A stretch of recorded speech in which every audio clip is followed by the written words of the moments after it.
He's practiced corporate and business law at Phillips, Gardell, Kaiser, and Altmeyer for more than 40 years. He is most proud of the role he has been able to play in developing institutions playing a vital role in the redevelopment of Wheeling and the Upper Ohio Valley, including the chair of the Wheeling Historic Landmarks Commission, past president and chair of the distribution committee of the Community Foundation for the Ohio Valley, and past president and member of the executive committee of REDP, Ohio Valley Industrial and Business Development Corporation. He has also served as secretary of the Blue Pencil Club for more than 30 years. Here's C.J. Kaiser.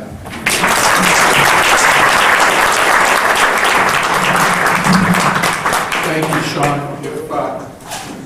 I'm going to move around. If I get in front of that microphone, you may never get rid of it. As a student of local Wheeling history, I'm continually amazed at how often the history of the United States and the history of Wheeling intersect. A few notable examples. The machinery that opens and closes the locks on the Panama Canal was manufactured in Wheeling. Nixon first met up with Eisenhower following his famous Checkers speech, which allowed him to remain on the 1954 Republican ticket at the Wheeling, Ohio County Airport. And Senator Joseph McCarthy began the attacks that defined an era at a Republican Women's Club speech delivered at the McClure Hotel here in Wheeling. But today I want to tell a story about a little known event that occurred in Wheeling, Virginia in 1840, and how that event and the people that were involved with it were subsequently instrumental in the Civil War 20 years later. It's an important demonstration of the Great Divide that was to come. What you see over here is a poster that I purchased at the Ogilvy Institute Antique Show around 1980. I was drawn to the block letters of Wheeling and the date September 4, 1840, which was, in my mind at least, pretty early in the development of the city. I think I paid $200 for it, and it has hung in a prominent place in our home ever since. I came to learn that it was a broadside, or a printed poster, designed to be plastered with wallpaper paste on a fence or a wall announcing a public event. Once the event was over, it was pulled down or some other sign was plastered over it. That it survived for 180 years is itself a near miracle. Over the years, as I looked at it, I came to realize that it was advertising Wheeling as the place for a political rally for the Whig political party for the states of Ohio, Pennsylvania, and Virginia, advocating the election of William Henry Harrison and John Tyler for president and vice president, respectively.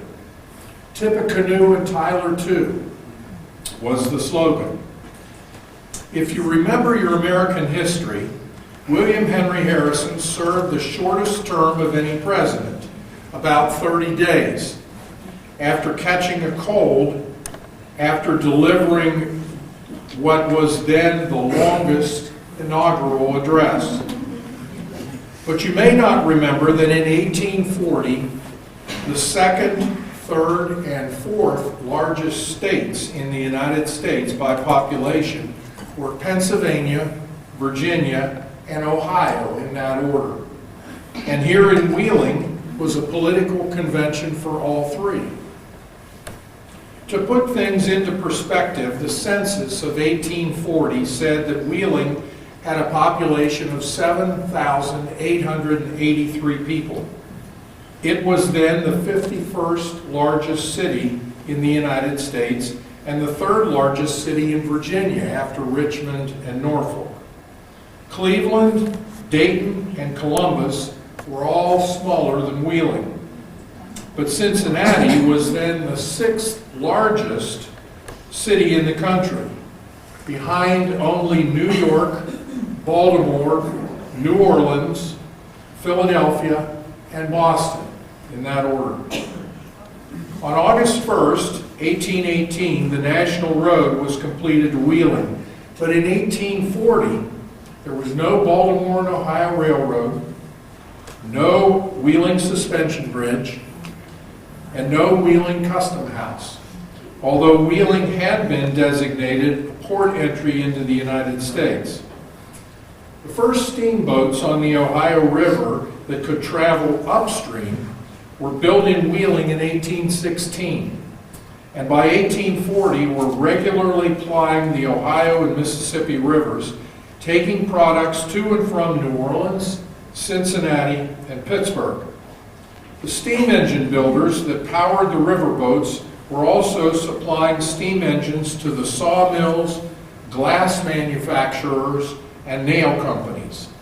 The manufacturing skills that these engine builders developed in Wheeling were the genesis of the great steel and tool manufacturing industries that would flourish in the Ohio Valley in the late 19th and early 20th centuries.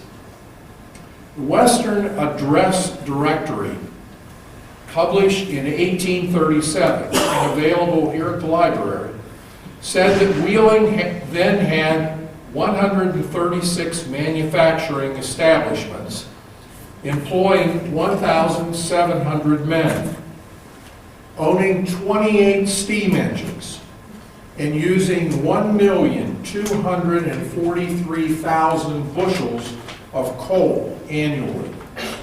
The annual product of these manufacturing entities exceeded $2 million in 1840. Moreover, in 1837, Wheeling had 87 wholesale and retail stores selling more than $2.1 million in goods annually, and 7 commission and forwarding houses sending 10 million pounds of goods eastwardly, mostly by the National Road, and 56 million pounds of goods westward and south. Within 25 miles of Wheeling, there were 154 flour mills, manufacturing 280,000 bushels of flour annually and shipping 180,000 barrels of that flour to New Orleans by riverboat. In the year 1837 alone, there were 11 steamboats manufactured wholly or partly in Wheeling, and the wharf master logged more than 1,600 arrivals and departures of steamboats at the Wheeling Wharf, and an additional 280 flatboats or keelboats that left the Wheeling Wharf and generally did not return. During 1837, there were arriving and departing 8 lines of stages daily, going east and west, and 2 stages going north. It was estimated weekly that there were between 600 and 650 passengers arriving and departing Wheeling, or nearly 10% of the population of the city each week. The advantage of Wheeling, it was said, came from 2 sources. First, the abundance of cheap coal mined from the hills around Wheeling. It was coal that fueled the steam engines. Quality coal could be purchased in Wheeling for 1.5 cents per bushel, when no other manufacturing place in the country could purchase it for less than 3 cents a bushel. In fact, in 1837, Wheeling exported to Cincinnati and Louisville more than 1.5 million bushels of coal. The other Wheeling advantage was its location on the Ohio River. It was said in the Western Address Directory that the great many thoroughfares which pass through Wheeling in all directions make it the tunnel through which nearly all of the trade and travel between east and west must necessarily pass.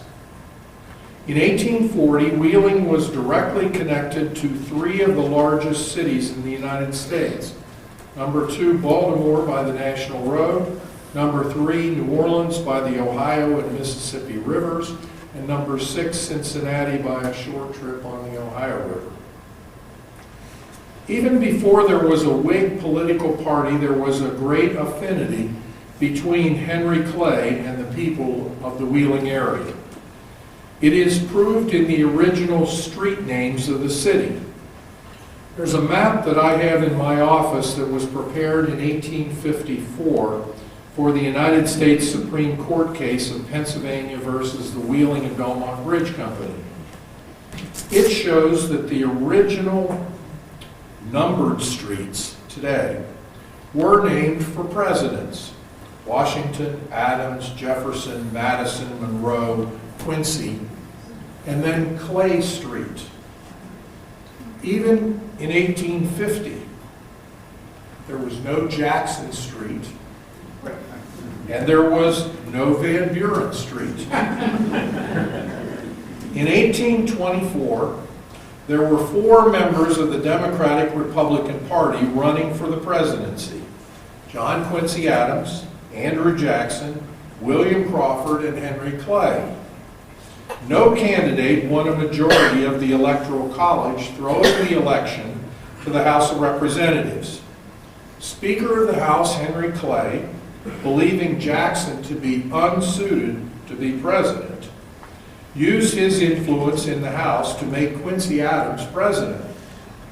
Clay became Secretary of State, and this was claimed by Jackson's supporters to be the, quote, corrupt bargain, end quote. Whether it was quid pro quo, that saying comes around and around, doesn't it? Whether it was quid pro quo or not, the result was that John Quincy Adams became a one-term president, and Clay, despite the fact that he ran for president on several more occasions, was never able to attain the presidency.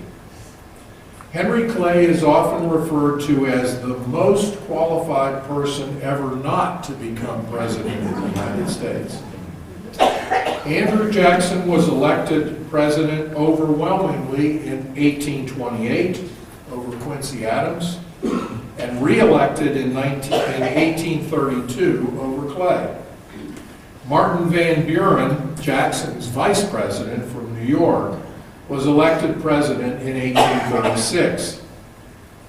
The Whig Party arose as the response to the election of Andrew Jackson as president in 1828 and gathered together all of those opponents to Jackson's policies. The Whig Party adopted Clay's so-called American system of high tariffs to develop local and protect fledgling American manufacturing companies, federal funding of internal improvements like roads and canals, and the support of a national bank to provide for a sound currency.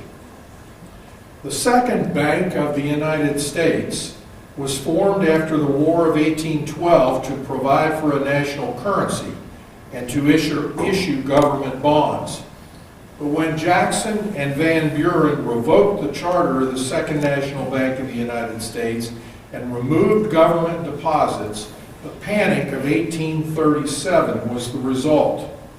The deep recession that followed lasted for more than 7 years and was said to be the most serious in the United States until the Depression of 1830. Many banks and businesses failed, prices of goods fell, and unemployment increased as high as 25% in many locales. Banknotes issued by a stable currency ceased to circulate, and banks were forced to issue their own banknotes, or IOUs, because there was no national currency. There was what was referred to as specie, gold and silver coins that people tried to do business with. This forced the banks to issue their own banknotes, or IOUs, which came to be called shin plasters, in order to conduct business. Banknotes issued by the Merchants and Mechanics Bank of Wheeling are often sold today on eBay. As a result of the panic, nearly anyone nominated by the Whigs in 1840 was destined to become president. So it's actually a shame, at least for Wheeling and the Whigs, that it wasn't Clay. But Clay had been soundly thrashed when he ran in both 1824 against Quincy Adams and again in 1832 against Jackson.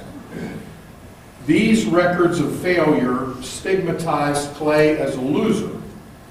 Moreover, many Whigs felt that they needed a military figure, like Jackson, as a standard bearer. Thus, the candidates for nomination by the Whigs at the National Convention in Harrisburg, Pennsylvania, for the 1840 election, in addition to Clay, were General Winfield Scott of New York and General William Henry Harrison of Ohio. Harrison won the nomination and ultimately the election. John Tyler of Virginia was added to the slate as vice president. He was a recent convert to the Whig Party and was chosen to balance out the ticket by adding a senator from a slave state, Virginia, to the ticket headed by a candidate from a free state, Ohio. Tyler Too was almost an afterthought that proved to be disastrous for the Whigs. According to Joseph L. Wilde, Esquire, who came to Wheeling in 1837 and 40 years later wrote a book called The History of Wheeling During the Past 40 Years, the Great Whig Meeting of 1840, one that's advertised here, was one of the most notable events that ever occurred in Wheeling, or indeed the whole country, end quote. There were estimated to be more than 18,000 people assembled on Wheeling Hill. In all likelihood, that was the present location of Mount Wood Cemetery, for the purpose of hearing campaign speeches. Voters were told that hard times would cease when the Whigs came to power. This is what Wilde said about the Wheeling Whig Convention in Chapter 4 of the book. Quote, "Wheeling Hill was covered with nature's gayest. The grass was like a velvet carpet for the honest voter to tread upon. The entire summit of the hill, from its eastern extremity for about a quarter of a mile to the northwest, was one grand hotel table, which fairly groaned with good things for the inner man. Everything there was to be had on the principle of help yourself. Cold beef, ham, tongue, fowl, vegetables, bread, cheese, pies, barrels of ice, water, etc., were placed at intervals like so many offerings of the Good Samaritan to the thirsty political pilgrim. Never was there such a crowd on that hill. It was instructive to look at those wonderful crowds of people as they might be seen, each with a speaker to itself. There were half a dozen speaker stands, and all occupied at the same time, each with a fine orator." End quote. Imagine that, 18,000 people in a city of 8,000.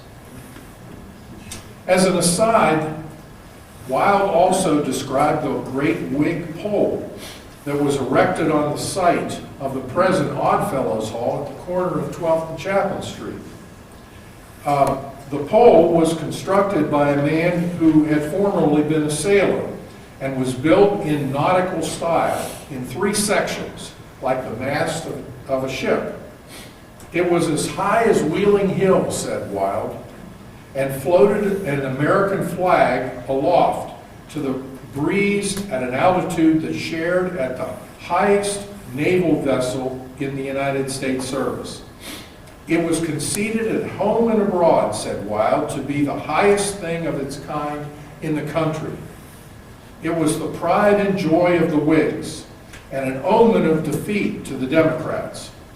Wilde also noted that the Whigs were very willing to go to the expense of erecting it, but when the election was over, they were not willing to go to the expense of taking it down.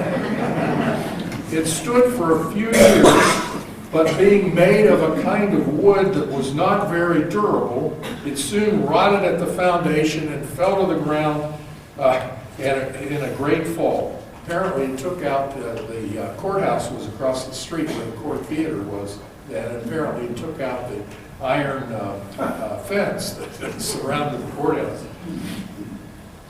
So who were these people who organized this grand event in September of 1840? Their names are listed on the bottom of the poster called the Committee of Invitation. They're down here.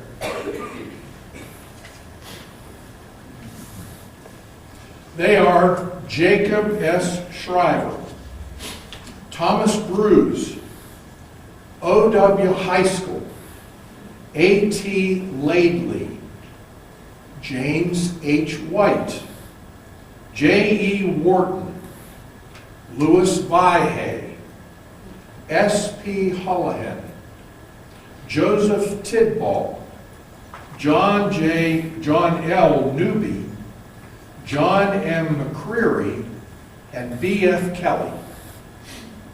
Some of the names are readily recognizable. S.P. Holohan is indeed the celebrated dentist and oral surgeon and one of the founders of Wheeling Hospital.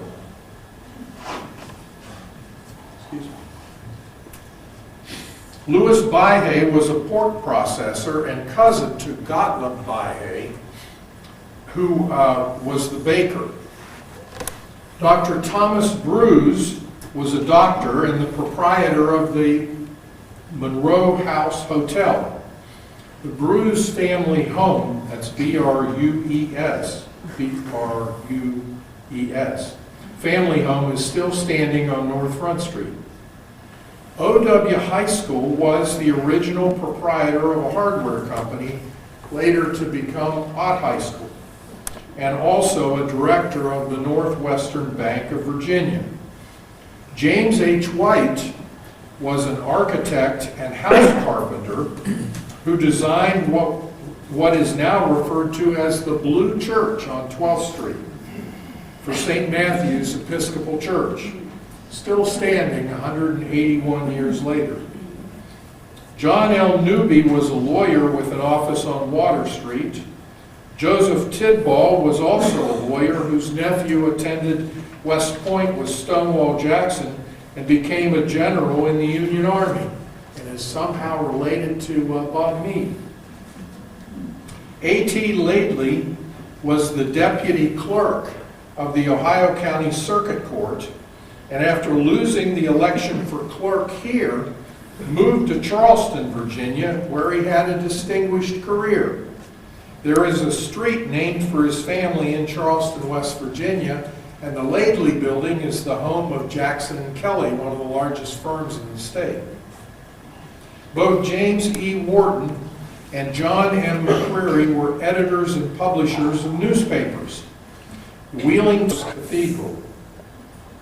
His eldest son, Daniel McCarran Shriver, was the organizer and captain of the Shriver Grays.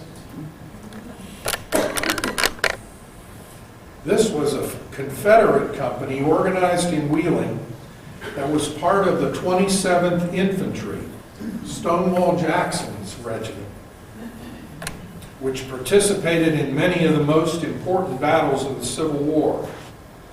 Jacob S. Shriver and the rest of his family left Wheeling for Louisiana and ultimately for Richmond during the Civil War. Their extensive Wheeling land holdings were confiscated and sold by the federal government. Interestingly, Jacob S. Shriver, Daniel McCarran Shriver, and the entire Shriver family from that era were returned to Wheeling to be buried in Greenwood Cemetery. there's an interesting story. When they were organizing the Shriver graves, Mr. Shriver, the father, was quite wealthy, and he told a local tailor that his son and friends were going to a social event and needed new clothes made out of gray cloth for all of them. And he paid for 60 uniforms, basically, to be constructed.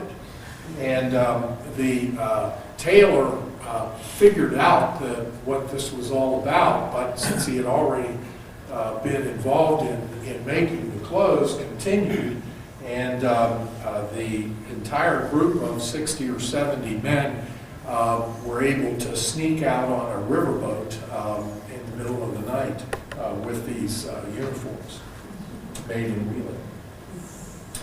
B.F. Kelly is Benjamin Franklin Kelly, that's K-E-L-L-E-Y, who was born in New Hampshire and came to Wheeling in 1826 to engage in the wholesale trade under the trade name of Goshorn and Kelly. He subsequently married Isabella Goshorn, the sister of his business partner, John Goshorn.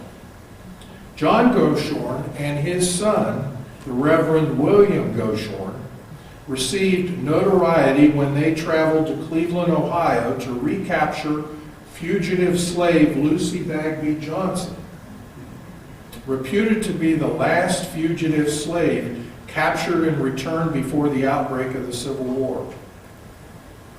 B.F. Kelly owned extensive property in the Short Creek area. In 1851, Kelly became the freight agent for the Baltimore and Ohio Railroad. Upon the outbreak of the Civil War, Kelly organized the 1st Virginia Infantry, a Union company, a federal volunteer unit, and was appointed its colonel. His first service was at Philippi, West Virginia, where he captured the Confederate camp and was wounded. His wounds, he was brought back to Wheeling, and his wounds were treated here by surgeon Dr. John Frizzell, founder of Wheeling Hospital with S.P. Houlihan.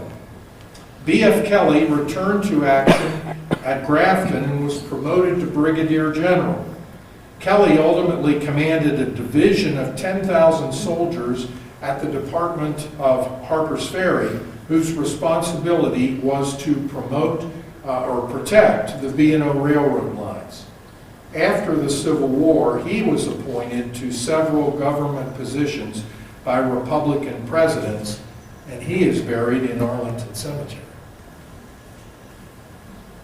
Much like the country, the members of the Committee of Invitation, who came together in 1840 to use their influence and financial resources to promote the Wheeling cause, divided over the issues of states' rights and slavery. Following the deaths of Henry Clay and Daniel Webster in 1852, the Whig Party itself dissolved, and in the election of 1860, Ohio County voted for John Bell of the Constitution Union Party, not Abraham Lincoln, the Republican. Wheeling, like the country and the state of Virginia, was fractured. And the unity of the prominent people that organized the Whig Convention of 1840 was no more. Thank you very much.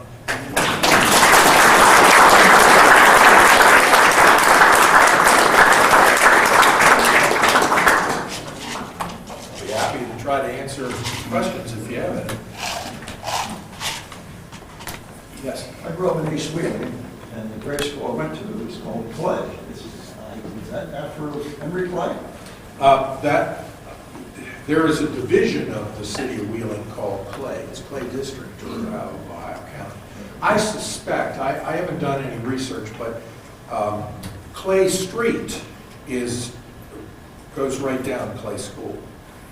Washington Street is 6th Street. You'll see when you come down on Route 40, across the traffic light, there's Washington on a building there. That's where Washington Street was. Adams is next.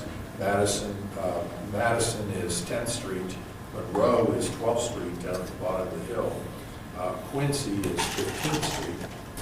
Clay is 16th Street. There's Union in there. But you can stop by my office if you want. You can take a look at the map.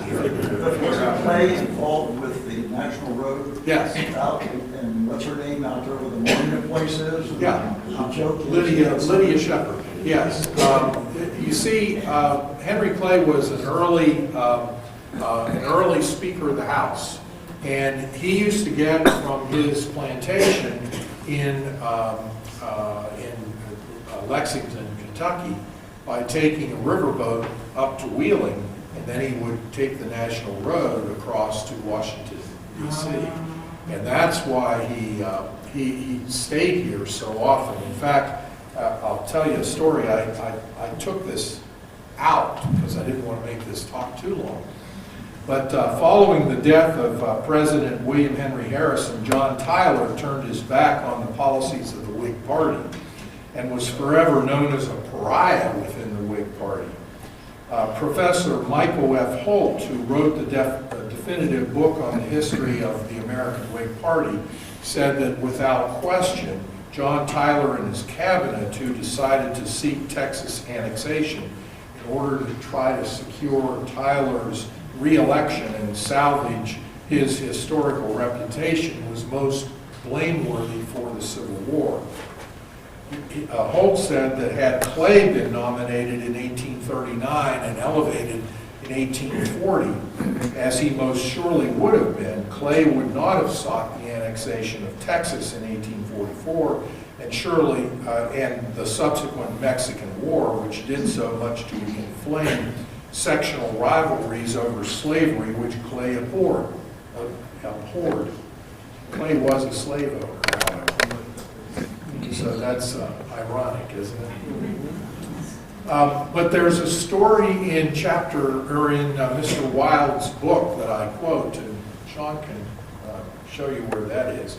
But it demonstrates how bitter Clay's feelings were toward President John Tyler. Wilde says, quote, "In the summer of 1842, Congress having adjourned, the Honorable Henry Clay came through Wheeling, which lay on the route to his Ashland home in Kentucky. He stopped at the Virginia Hotel. After some solicitation, he made a speech to a large assemblage in front of the hotel. The chief burden of the speech was the denunciation of John Tyler, the acting president of the United States." Notice that they call him the acting president.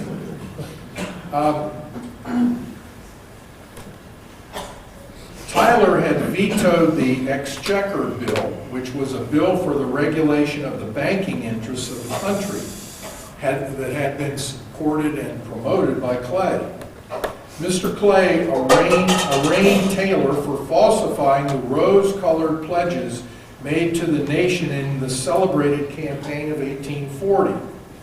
There was so much justice in Clay's remarks because during the campaign, this is what Wilde says, Mr. Tyler in person came to Wheeling and made a speech in front of the Exchange Bank, which was an intense Whig speech, he says.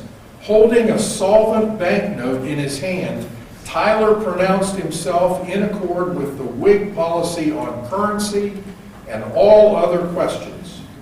Tyler's defection at this juncture was a serious blow to his party and produced curses both loud and deep from the Whigs throughout the entire nation. And if you think about it, it's kind of like read my lips. Taxes. But in any event, it's when you think about it, it made sense for Henry Clay to stay somewhere in Wheeling, and that's in part why he had such a strong following here and was so much loved by the citizens. Yes. The story you mentioned of the uniforms being being created supposedly for the party. That floats around North Wheeling where I live, and what I've heard is the measurements for that happened in the house we live in, 1831 house, because the tailor across the street had too small of a space.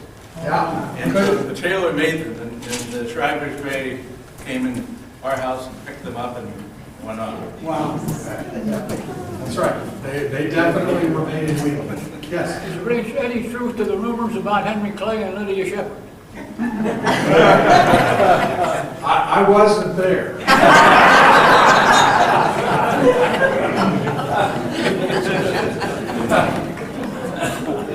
Yes. I might have missed it, but how long did the Great Whig meeting last, and how in the world did 18,000 people manage to exist over that time? Well, Where they stayed? if you look at the poster, it says September the 3rd, 1840. So my conclusion is that it lasted one day.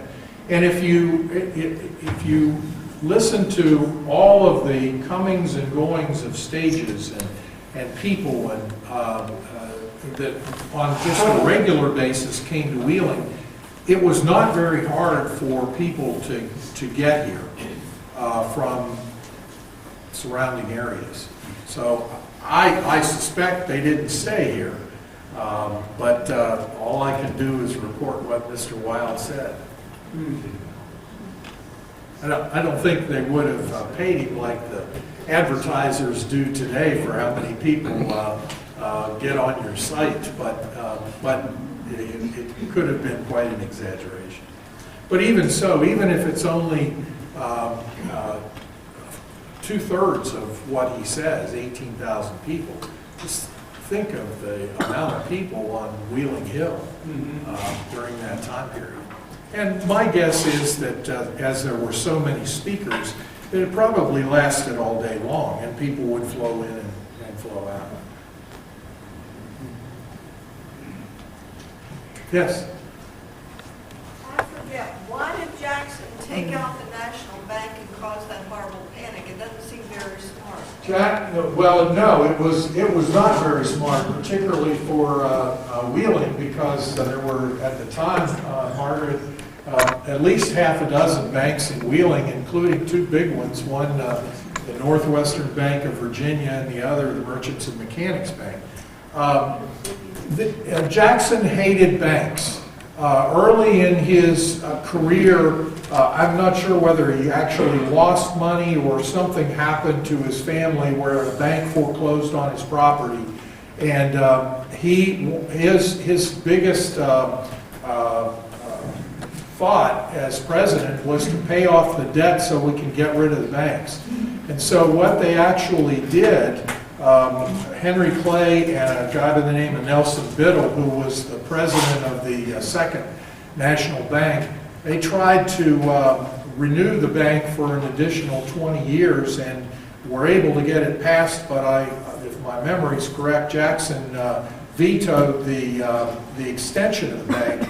It still had 2 or 3 years to go, but Jackson withdrew, and Jackson and Van Buren withdrew all of the federal money from the Second National Bank and put it in what they referred to as pet banks, or banks that had their supporters involved in it, mostly in the East.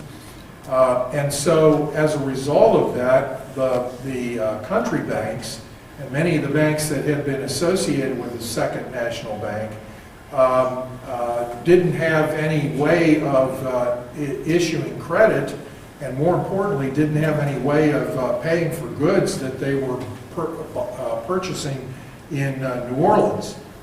Because think about it, if you're going to buy goods in New Orleans and bring them up to Wheeling to sell them, it's at least a 2-week trip that you've got to get some sort of credit to the guy that you're buying it from, or some sort of collateral, so that he would be able to advance the goods. And that's what happened. It just shut down commerce. The final straw was that caused the Panic of 1837 is what they call the Specie Act, where they basically disallowed any paper money to be issued by the federal government or by the Second National Bank. And as a result, you had to pay for everything in coin, gold or silver coin. And so you can imagine if you've got to carry all that coin around from Wheeling to New Orleans in order to pay for anything. So it was a mess, and it created a huge problem, and that's why the Depression that resulted from the Panic of 1837 lasted so long.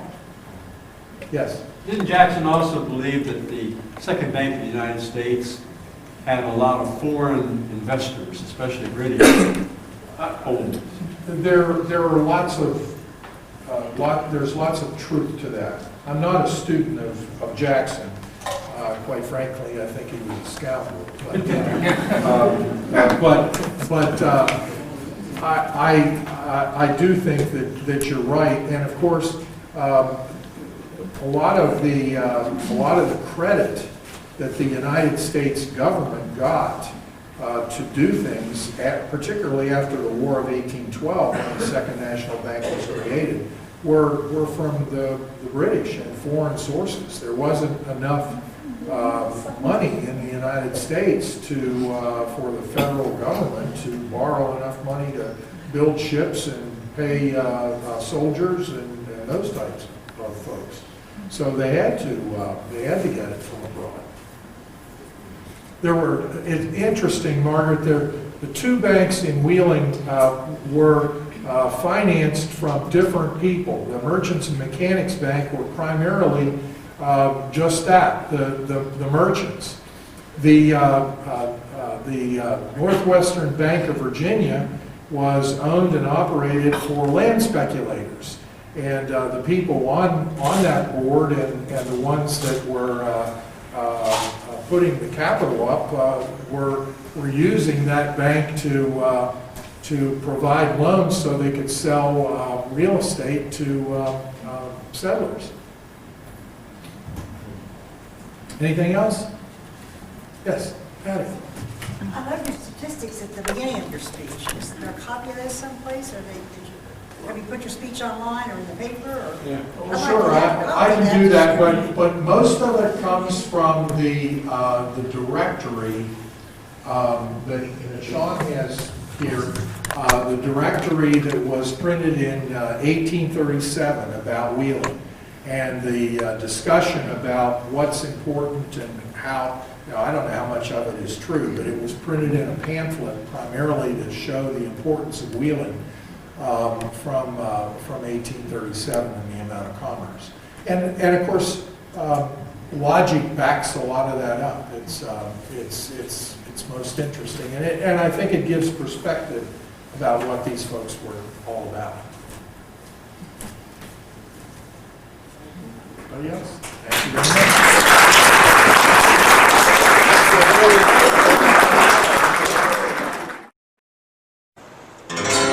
Yodeling Dick here to tell you about a happening. Lunch with books.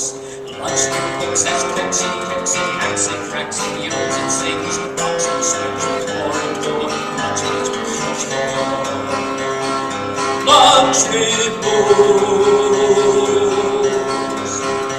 Ohio County Public Library in Wheeling, West Virginia. It'll make you feel like yodeling. Hey, yodie, yodie, yodie, yodie, hey, yodie, yodie, yodie. Mostly on Tuesdays at noon. Bring your lunch, we'll provide the pot. And it's all free. Lunch with books. Knowledge is served.